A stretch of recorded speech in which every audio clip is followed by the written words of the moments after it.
All right, I think we can get going. Hello, everyone. Welcome back. This is the second episode of Survivor Northfield Farm, the official behind-the-scenes podcast. We want to thank you all for joining us. It's been a fun, exciting week, and this is kind of the last thing that we've got coming out. This is being released on Friday, July 12th, if I'm not mistaken. And so, anyways, my birthday. Yes, it is. That was my last sticky note that I was going to bring up at the end of the episode, Leah. But yeah, this is your birthday. Happy 30th birthday, by the way. What a way to celebrate. Yeah, thank you. Homemade Survivor podcast. Yeah, typical 30th birthday. That's why we had to do it. This is pre-recorded. The spoiler alert. We had to do this not to break the fourth wall. We had to do this a few days ago because he's got such big birthday plans. Anyways, I don't want to waste any or too much time. Let's get right into it because we've got a lot to talk about. We are covering episodes 2, 3, and 4 of Northfield Farm. Why are we talking about all 3 of those episodes? Because normally each individual episode will come out on the Wednesdays the rest of the summer, but this week was the premiere week of the show, so we wanted to get 4 episodes up to start, and now we're going to talk about the back 3, because we did the 1 episode yesterday about the first about the pilot episode of the season. Liam, why did we do that? Why did we release all 4 in the first week? That's a great question, JJ. From past experience and from watching Real Survivor, it always seems like the first 4 episodes, first chunk of episodes, are such table setter episodes. It's get to know the people, get to know the dynamics, get to know your setting. So we thought that those 4 chunks of episode work so well as one big story plot, if you will, story device, that it's best that release them all. Everyone gets to know the characters. And then now we get to move on to the fun stuff. Yeah, now we really do get to move on to the fun stuff. I mean, not that those, early episodes weren't great. I think especially leading up to where the last episode ended on 4, where Chad, who in my mind, even when we were there that weekend, was a really big presence, and we kind of all thought going into the weekend, like, Chad's going to probably go very far in this game. His vote out in episode 4 felt big in the moment, and I hope it came across that way in the edit, because he, like I said, was just a really big presence for everybody, both cast and crew. And so anyways, I think we just all kind of assumed he was going to be around much further the weekend. So that was a big vote, but still, even with that said, first 4 votes have all been unanimous to the one person who gets voted out. So from this point forward, it becomes less cookie cutter vote outs. The people, the dynamics are now growing, and people are starting to, there's bonds, but there's also cracks and divisions and stuff like that. And so you're going to see a lot more of that on camera come through into the future episodes. So anyway, so we got all first 4 out of the way right now. So let's jump into it. Let's talk about them. So in episode 2, we get to hang out with Pittman a little bit more than we did in the first episode, because they ended up losing that challenge. Quickly, actually, let's just talk about that challenge. The episode title is called "Are You All Right?" or "Are You Okay?" Okay. Are you okay? And that is a quote from me. Am I the one that says that? Yes. I think everyone said it right at the same time. There was a lot of commotion going on because Karen takes a pretty hard fall coming off that log in the tug-of-war challenge. Oh, you okay? We okay? Yeah. All right. Which we have talked at great lengths about how we got away with that one. The Survivor gods were looking out for us on that one. If you go back and slow it down, one, just avoiding the log, Karen could have fallen on the log in a million different ways and hurt herself. But if you go back, her ankle lands basically sideways, but for whatever reason, the momentum, the way she fell off, her foot slips right out and she lands on her butt. So out of the million ways that could have gone bad, we got lucky with that one. I even feel like on camera, it does not show how scary it was in person, because she falls hard and fast, and to Liam's point, like, is going backwards. And they were all standing on these logs, And I just like, there was a split second where like you just think like she's gonna hit her head on the back of a wooden log that's on the ground, like we're gonna have trouble. And so anyway, so Karen was fine. She just hit the ground hard and then got up immediately, and everyone else seemed a little freaked out. Are we okay? Yeah, scary. That was pretty easy. So anyway, so yeah, so that episode was a little spooky, but then so Pittman loses the challenge and ends up having to go to tribal council, which would be the only time that would happen in these first 4 episodes. Pittman was a really great tribe in challenges, but we get to spend a little time with them at their camp afterwards. A few things that I think are funny about that segment. My favorite moment, I think, from the segment with them between challenge and them going to tribal is Isaiah is talking at one point to Carrie, and Carrie asks him a question to him, but Isaiah was, at this point in the weekend too, we're not long in, it's only the 2nd episode. They had been there the night before, and just, this is, early in the morning. And I think that challenge was probably at like 9 or 10 a.m. So this is still pretty, like, we're in the a.m. at this point. Most people had gotten used to the cameras. Isaiah, who I think was plenty used to it, comfortable with the cameras, there are so many times that he talks directly to camera and says it right in. And there's like a moment where Carrie is talking to him and she's trying to make eye contact with him. And then his response to her, he says a response to her, but just says it looking directly into camera. And you can see her go like she kind of does like a double take, and it just makes me laugh every time I watch it. Do you have any feelings? I feel like it's better to go after folks who aren't locked in. Are you calling Isaiah a ham? How dare you?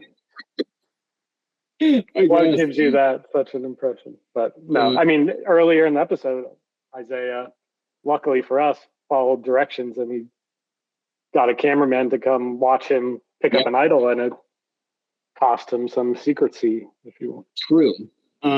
Yeah, actually, let's talk about that for a quick second, because that happens before the challenge. But yeah, so in one go at it, Pittman decides we're gonna just hunt the campground all together, and it works really well for them. They find a tribal. I mean, they find an idol. They find both of them, and within, if you can tell from the edit, it literally happens unbeknownst to the other person. Michelle finding it and Isaiah finding it, they happen within moments of each other. But they're just on opposite sides of the camp. And then another thing that I just want to say too is that a note that I had written for that segment is Zach saying in the first episode, like in the pilot episode, he said that he's like, he has like a really nice moment where he's like, I know people say they don't want to make friends here, but like, I just want to make friends.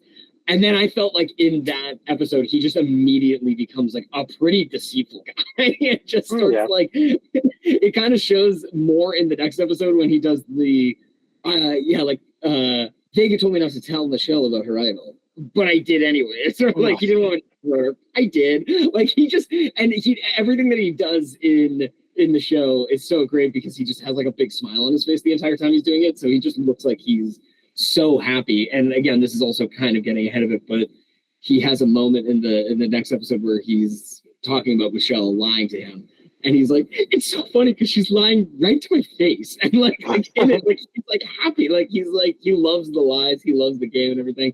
Liam, what do you remember from that episode? Anything that I'm kind of missing? No, it was it's an interesting dynamic with Ashley is kind of like keeping Isaiah in her back pocket, and Isaiah immediately kind of slips the conversation they had to begin, and then Ashley has to go and do cleanup control after Isaiah slips the Michelle of it all. He really does screw over Carrie. Poor Carrie. I felt bad for Carrie because Carrie really did come. She says it on camera that made it in the edit, and it was very much like true to form that weekend, that she just wanted to come and be really nice to him. And she says that she's like, I'm just trying to tell everybody how much I love working with you and everything. And then Isaiah tells her something he probably shouldn't have told her. She does a nice thing about it where she's like, okay, I'm trying to work with Michelle, so I'm going to go tell Michelle. But then in her telling Michelle, that's kind of what leads, I guess, to her getting booted, really, in my mind. And yeah, it's just so funny because she's trying to do the right thing, and Isaiah just kind of like screws her game up, and then like he does. He just like tells her like. He tells her something he probably shouldn't have told her. She does, you could argue that she didn't make the right move, just immediately running and telling Michelle that in front of Zach and Ashley as well. But yeah, no, I thought that was just funny. Like, yeah, and then she just gets lied to by everybody else after that moment. And then I also think it is funny when she ultimately gets voted out, she has that moment where she stands up and she's like, I've been lied to by all of you. I've been lied to by all of you. Okay, let's go on to the second episode. So now so the second episode that we're going to talk about tonight is technically the third episode. I Live in New York City is the name of that one. And kind of jumping off where we just were, that's Ashley's quote. She's talking about not trusting Zach. And why? Because Zach smiles too much. I'm in New York City. I don't trust anybody. Yeah, it is a great little dynamic that is developing, and the Ashley versus Zach of it all. And it is framing it in he smiles, so therefore I do not trust him, is a fun little device, if you know. And it's a classic little, like, he's from Indiana, you know what I mean? Like, it's like the Midwest, like, really nice guy from the country, and then the city girl who's like, I don't like it. It's just fun. Which is so funny too, because Ashley's really sweet on her own, but like in that moment, she's just like, no, I like her saying that to Isaiah too is just, I do like their dynamic, Isaiah and Ashley, whenever they were on camera together or whenever they're doing things, like, it is funny. And she says in the very first episode too, she's naming all the people that she wants to work with, and Isaiah is one of them right away, but she's like, I don't know, I'll have to see how he does in challenges. I got to find this guy out a little bit. But then they do start working pretty well together, like right off the bat. So they were fun. Gibson though loses in, let's talk about, I do like talking about these challenges a little bit. So third episode challenge is Raise That Flag, which it looked better in my head, I would say. In the concept, it looked bigger and grander, but I still thought it was cool. It's expensive, really cool. The main thing that we did not realize could have been bigger and better was the net, really, because it is pretty funny. Like when they start, and they start going under it. The first time, it's like, ooh, that kind of came up a little bit quickly. And then there's like a segment where I forget two of the girls go underneath it, and they just literally just throw it right over them. Yeah, I didn't care. And that's something too, like, we kind of had to edit around. You might see a little bit of like production, like trying to like because like there's one of the times where it's like they basically just throw it away, and then the next time that somebody goes underneath it, it's like nice and spread out again. So we had to do that, but. The slide puzzle looked great. Again, this was all, we talked about this in the first episode, this was all designed by Mike Casey. Slide puzzle is great. And then the actual flag mechanism that like raised the flag too. I mean, that segment was cool.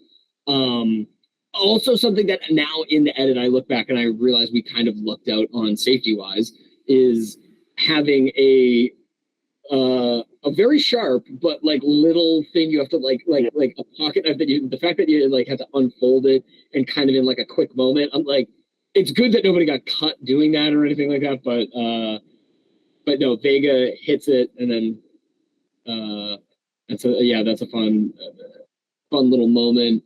And then Gibson finds themselves going back to tribal council. Poor Hugh. Do you want to talk about Hugh for a second? Yeah, I think this is a classic too hard, too fast scenario, which I get it. You're out there, you get excited, get over your skis. And it's such a quick game that it's any excuse to get you out is good enough. And people will stick with it and go with it. Yeah. And I think that was Hughes. Yeah, I mean, he did do a good thing. I mean, like, everybody, like, Harris is very likable and everything. So, like, he gets there and he just immediately starts making bonds with Harris, which seems like a great idea. But then they, you could tell in person that it was, it was palpable how nervous he was. Yeah. And I think that's one of those things in this game too, where like when people like pick up on that, they you know, when the people they're playing against pick up on like, oh, this guy's like acting like shifty and kind of weird, like it does, that immediately puts a target on your back. And so Yeah. I think he didn't want to be first boot, which he wasn't. He avoided that. But yeah, no, he brought that just kind of like nervous energy after they lost, and that I think kind of did him in. Yeah. And to Hughes' credit too, I think he knew he was on the outs, and that contributed to the nervous energy and the fight. But sometimes in Survivor, if you're in a hole and you start fighting, you're just digging yourself deeper. So he probably would have been best in that moment. Harris says it, but like he would have been best to just spend that time looking for an idol. Yeah. But you know, he didn't. I don't think he knew exactly how deep he was, sort of thing. One thing I want to talk about before we get to the tribal is Karen makes a comment in this episode that will become, this is for a not spoiler alert, but like something to look at in for fans in future episodes. She has a line where she basically is like talking about the challenge before. At the log challenge, she talks about how good she was. She picked up 2 points for Gibson in that episode. And so then at the next, you know, she's like, hey, I think I got to immediately in the next episode, I think I got to tone it back at challenges because I was so good. And then she does start talking a lot after that about like, she's one of those people where like, I feel like she said it enough times that weekend where I even started to believe it, or I was like, yeah, Karen's a challenge beast. And then I was like, what other, like, but like, I love the confidence, but that is really what it was. Like, she was like, I did really well at that challenge. I think I gotta like, I gotta lay low after this because people are perceiving me as a challenge piece. That storyline starts kind of quickly. Like right away, she does well in one challenge, and then she's like, I think this is gonna be a problem for me moving forward. Actually, so I wrote a note for myself about tribals, which is that this is a comment on myself, which is that I can see how happy and kind of excited I was to be doing this that weekend, which I don't think I realized until going through these edits. There's a handful of times where I'm just looking directly into camera when reading the votes specifically. And it kind of, I think it's consistent at this point. Like I've at least noticed it once in I think every episode where like I'm like reading the camera and I kind of like I have this like weird smile on my face too, where I'm just like now I'm looking at it and I'm like, oh, what are you doing? Like be professional about this. I never noticed it, but there's a few times it just looks like I'm like it looks like I feel like I have on my face and I'm like, oh wow, I can't believe they're fucking this person over. I can't believe like whatever. As a former host too, that is a moment where you are the most in like, oh my God, I'm hosting Survivor. I'm flipping the vote. I'm doing the vote thing. I gotta open it and reveal it. And it is fun. It's the fun flip, and you have the insider information and you're revealing it to the cast that are holding on to your every breath as you boom. Yeah, it is fun. Getting that flip right too is also funny because like that is something that at the first trial you can see I hadn't thought about it too much because I'm like there's like one that I'm like kind of like, and it's not too bad, but it's one of those things where it's like on camera like little things like that are just like so much more noticeable, and so it's like I'm kind of just like I'm like trying to like like fuck with it with my thumb just to like get the thing open, and so then in everything after that it's like open it in the urn and then turn it like this. It's it's just funny.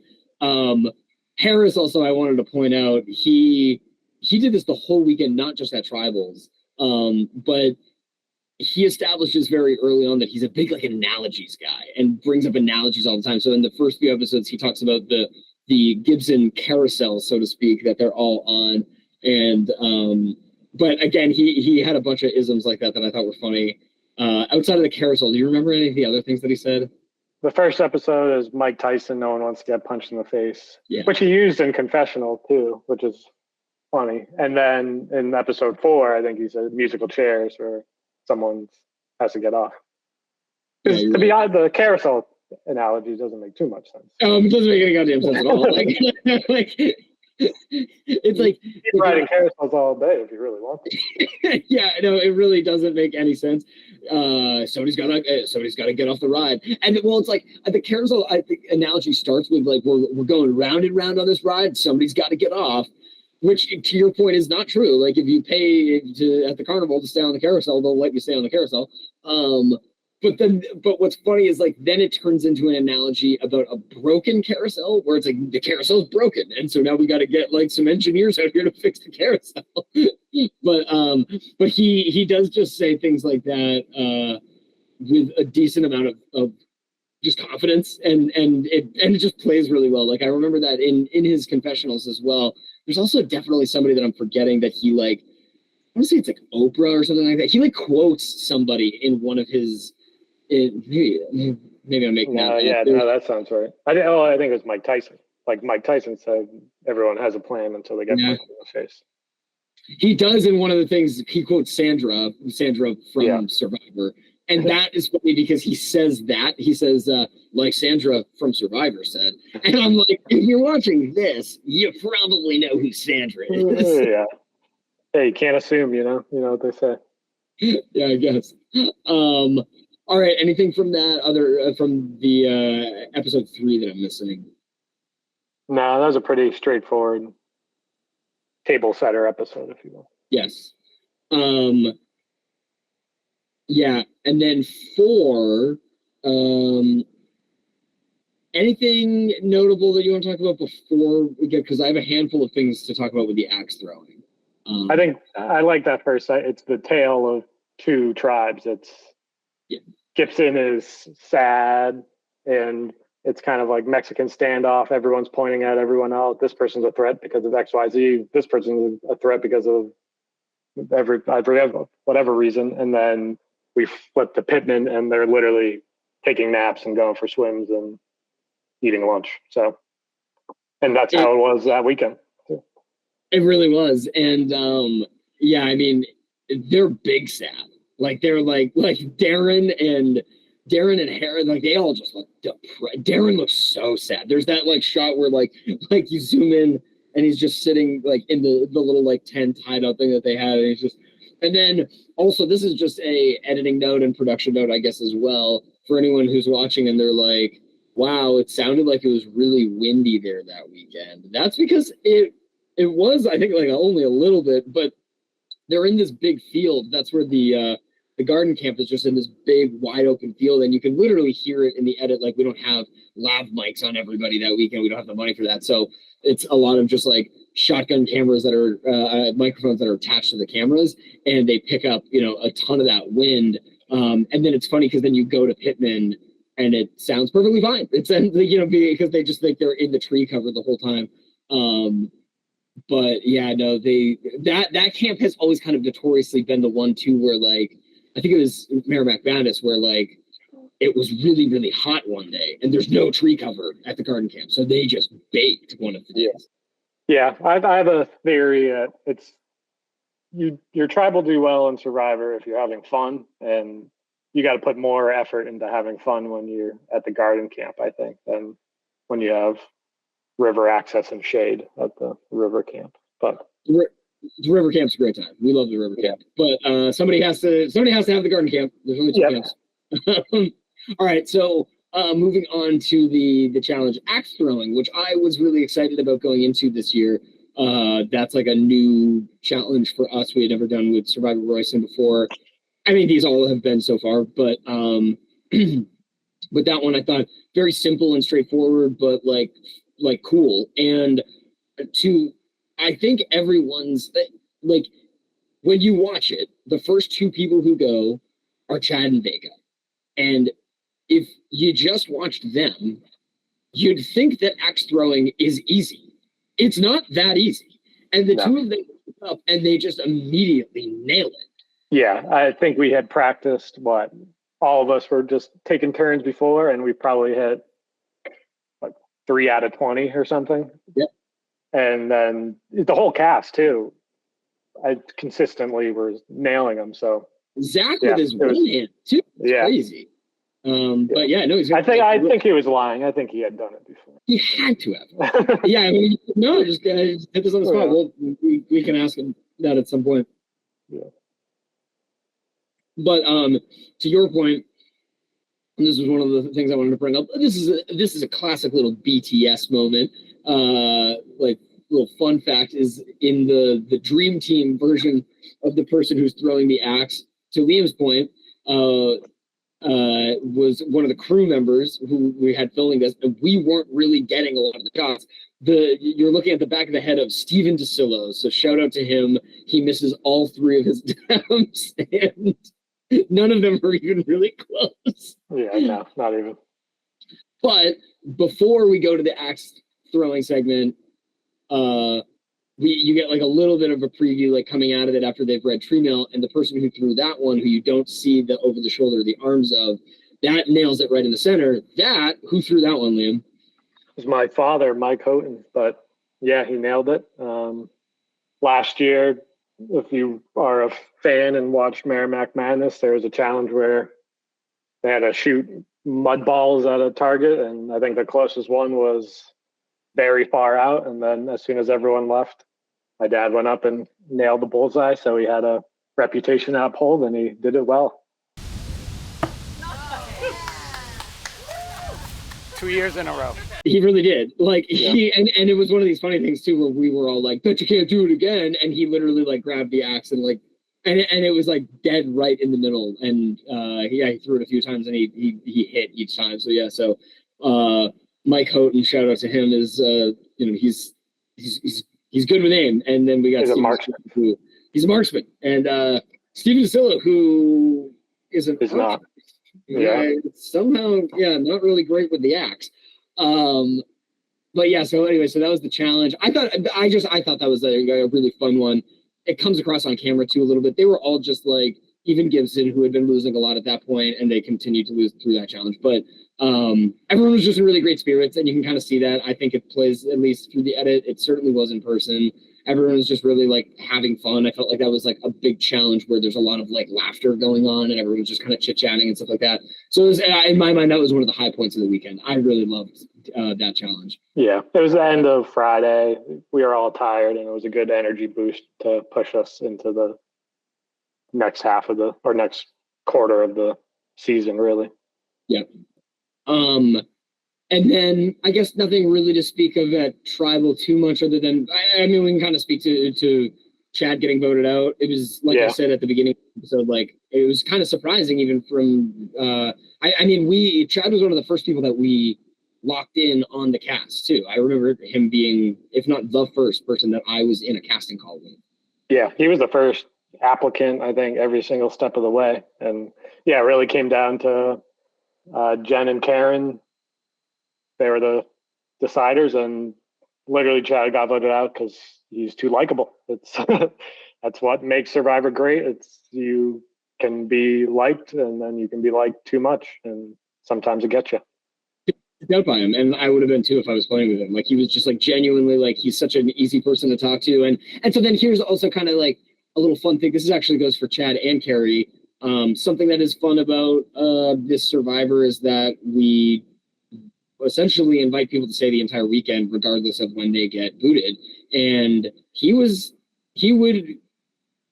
be watching in person Final Tribal Council, correct? Like he stayed the whole weekend. Him and Carrie stayed the whole weekend. I wrote that down. I was gonna big shout out. It's a weird spot to be in. Honestly, it's probably my weakest aspect of the weekend is what to do with people when they get voted out. And Carrie and Chad were great sports about it and embraced the role and hung out and were fun, and it made that little aspect something I didn't have to think about, and let us focus on capturing the game that was unfolding. They really were. They were great personalities. So there's a little side porch area to this house that we have deemed Ponderosa. That is there's like a picnic table. There's some shade and stuff like that, and that's where we keep like the coolers with White Claws and beers and stuff like that. And so when people get booted, more often than not, even if they end up leaving throughout the weekend, they'll end up hanging out at the Ponderosa for maybe another another round or two and just kind of kick back and have some drinks or something like that and talk to the other people who've been booted. But yeah, to Carrie and Chad's point, I mean, they stayed the whole weekend, and it was really nice to have them. And I was looking at footage that was taken at Final Tribal just a few days ago on my phone, and I remembered that because like the camera kind of goes around and you see all the people who are in the jury, who I won't mention, but then I was like, oh my God, and there's Chad, he's right there. Like he's still, he stuck around. And so it was really nice. It was nice to have them there that weekend. And yeah, so anyways, they were great. So we're kind of wrapping up on that is the first 4 episodes. I am looking here and I feel like I didn't miss any of my little sticky notes. And I was going to give you your birthday shout out, Liam, because it is your 30th birthday today as of release, but you already did that for yourself. Yes. So we'll keep it moving. Yeah, perfect. We have a lot of fun episodes coming out. This is only the beginning. We are now officially at this moment, everything for the first week of release is all out. We've got all 4 episodes. And this is the 2nd episode of the podcast, and we also are floating around the first 5 minutes. So if you enjoyed the first episode, we encourage you to either share that link or there's like a first 5-minute cut to the first episode, which brings us everything from the cold open all the way through me handing the buffs out to the campers. So if you have enjoyed this season at all, we ask you please to do us a big favor and go in, and you can share those links with anyone on your social medias or send them to people who you think might like this sort of thing, people who watch Survivor, people who watch other LRGs, and that would be really helpful, and we would appreciate that mightily because we're trying to get this thing off the ground, and we've got a lot of fun stuff to come. So anybody who joins the channel today has a fun little taste of what the rest of the season is going to be, but there's so much more. Yeah, we're just starting. I think season starts now, really, and next week is, I think, probably one of my favorite episodes we've ever done. So I'm excited. I think that's a great way to end it. Okay, cool. Thank you all so much. You will see us again next Wednesday for the 5th episode of the show. Is coming out Wednesday at 8 p.m. Eastern Standard. So set your calendars on YouTube and check it out. Thank you all so much. Have a nice weekend. Talk to you soon. See ya.